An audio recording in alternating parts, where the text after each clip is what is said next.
Recording by Agni Films Studio.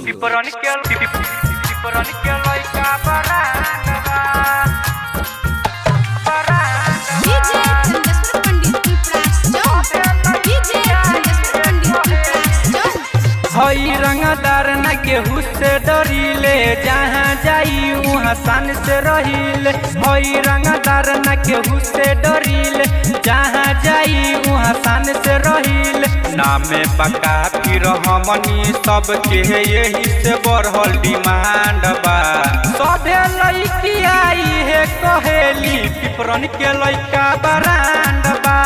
छौरा छवारी सब है कहेला, पिपरन के लइका बरांड बा।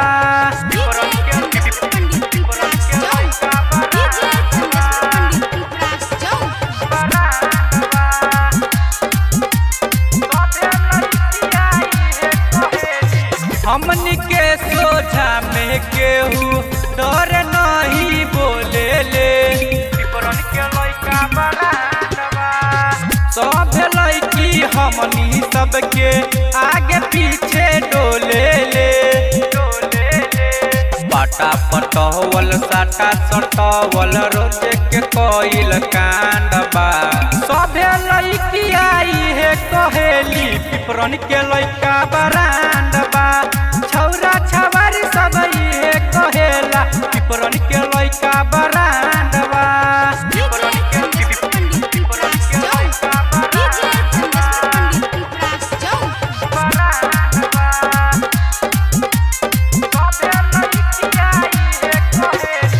बिकी राजा रंजन बिहारी रहे सीना थान के, पिपरन के लइका बरांड बा। हमनी से ओझरइले जवन देखेला शमशान के। शिवम राजा कृष्णा बेदरदी देखा भरल ग्राउंड बा।